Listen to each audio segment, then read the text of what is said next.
નમસ્કાર મિત્રો, વિડીયોમાં તમારું સ્વાગત છે। જી હા મિત્રો, અત્યારે હાલ મોટા અને મહત્વના સમાચાર સામે આવી રહ્યા છે। તો મિત્રો, સમાચારમાં વાત કરીએ તો હવામાન નિષ્ણાત પરેશ ગોસ્વામીના મતે હાલ ગુજરાતમાં એક અસ્થિર હવામાનનો માહોલ છે, જેને કારણે છૂટો છવાયો વરસાદ પડશે। આ વરસાદ સાર્વત્રિક નહીં હોય, એટલે કે 5 થી 10 કિલોમીટરના વિસ્તારમાં વરસાદ પડી શકે છે, જ્યારે તેનાથી નજીકના વિસ્તારોમાં વરસાદ ન પણ પડે।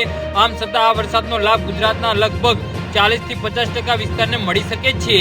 આ વરસાદ ખાસ કરીને સૌરાષ્ટ્ર, કચ્છ, ઉત્તર ગુજરાત, મધ્ય ગુજરાત અને દક્ષિણ ગુજરાતના ભાગોમાં પડશે। સૌરાષ્ટ્ર અને દક્ષિણ ગુજરાતમાં તેની તીવ્રતા વધારે હોઈ શકે છે, જ્યાં ગાજવીજ અને પવનનું પ્રમાણ પણ વધુ જોવા મળે તેવી શક્યતા છે। પરેશ ગોસ્વામીના અનુમાન મુજબ આ વરસાદ 15 સપ્ટેમ્બરથી 21 સપ્ટેમ્બર સુધી ચાલુ રહી શકે છે।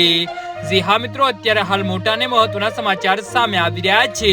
તો મિત્રો, સમાચારમાં વધુ વિગતવાર વાત કરીએ તો પરેશ ગોસ્વામીના મતે ભારતમાં ચોમાસાની વિદાયની શરૂઆત થઈ ગઈ છે। સૌ પહેલા વિદાય રાજસ્થાનના ઉત્તર પશ્ચિમ ભાગોમાંથી થઈ છે, જે પાકિસ્તાનની બોર્ડર નજીક આવેલા વિસ્તારોમાં છે। આ વાત તેમના જૂના અનુમાનને સમર્થન આપે છે અને આ વર્ષે 15 સપ્ટેમ્બર ચોમાસાની વિદાય થશે નહીં।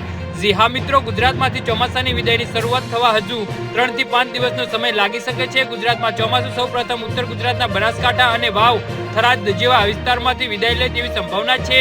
આથી હાલમાં સમગ્ર ભારતમાં ચોમાસું સક્રિય છે, પરંતુ તેની વિદાયની પ્રક્રિયા રાજસ્થાનથી શરૂ થઈ ગઈ છે। જી હા મિત્રો, તો આના વિશે તમારું શું કહેવું છે તો નીચે મારી કમેન્ટ બોક્સમાં જરૂરથી જણાવજો અને મારી યુટ્યુબ ચેનલને સબસ્ક્રાઇબ કરવાની ભૂલતા નહીં। ધન્યવાદ।